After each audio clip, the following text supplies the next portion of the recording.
En matière de développement durable, on pense souvent à l'influence de l'homme sur l'environnement naturel, rarement à l'influence de l'homme sur l'environnement qu'il s'est créé.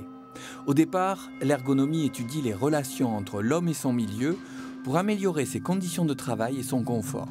C'est un peu le développement durable du corps humain et souvent une question de bon sens. Le bon sens, si on l'étaye par de la technologie et de l'ingénierie, ça amène quelque chose de supplémentaire, c'est-à-dire ça va permettre de prouver scientifiquement quelque chose qui est de bon sens ou de réflexion. L'aménagement par exemple d'un espace pour simplifier la vie de quelqu'un au sein d'un appartement ou d'une personne âgée ou d'un handicapé, tout le monde peut réfléchir sur ça, mais si en plus on peut donner des arguments scientifiques par le biais de mesures avec des caméras, avec des capteurs, etc. C'est un gros plus, ce qui permet d'apporter aux étudiants de la formation une plus-value sur le marché de la professionnalisation. En modulant le poids qui se situe en bas de la canne, on va mesurer si l'individu perçoit mieux ou moins bien l'information lorsque celui-ci va marcher. Jusqu'ici, l'ergonomie est surtout enseignée dans des écoles.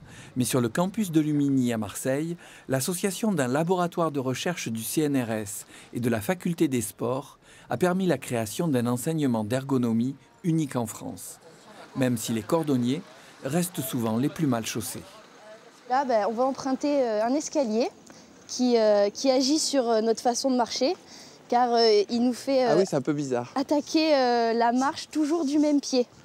Donc ce problème est dû au fait que c'est un escalier dit en padane, un escalier que l'on rencontre de nos jours beaucoup dans les jardins, les parcs. Cet escalier a les dimensions dont a besoin un quadrupède et non un bipède, ce qui crée un inconfort en fait lorsqu'on l'utilise.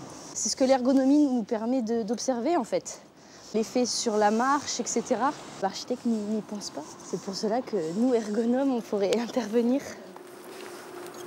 Pour passer d'un point à un autre, il nous faut la voiture systématiquement, même pour faire 50 mètres.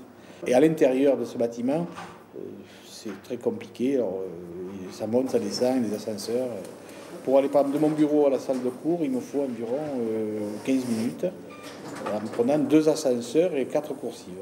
Ça nous permet d'abonder dans des problèmes, dans des thématiques et des problèmes sociétaux comme ceci. Alors bizarrement, pas forcément dans le domaine du handicap, qui n'est pas un domaine dans lequel je suis porteur, mais plutôt effectivement dans le domaine général de l'ergonomie de terrain. Et ça va tout à fait dans le cadre du développement durable et des problématiques de société que nous rencontrons régulièrement. Et si l'homme n'est pas bien dans son environnement, qu'il soit valide ou handicapé, ça ne sert à rien de s'occuper de son environnement. Ok, top.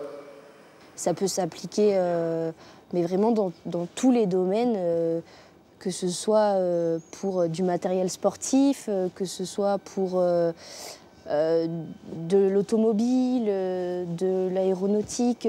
Tu vois la cible devant là? Alors faut que tu fasses un mouvement vers cette cible le plus rapidement possible. Vas-y, vas-y, plus rapide.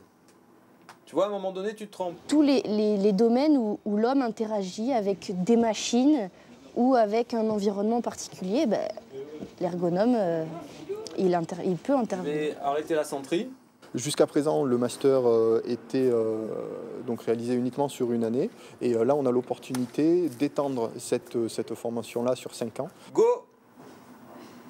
L'idée, c'est de former des ingénieurs du mouvement humain qui soient capables de répondre à des problématiques du mouvement humain, que ce soit de l'optimisation sportive ou de la pathologie ou du développement de matériel ou du design et de l'ergonomie. C'est vraiment très large. Tu as réussi à enlever 40% de ton poids. Le pattern de course que tu as, c'est le même que si tu étais sur la planète Mars.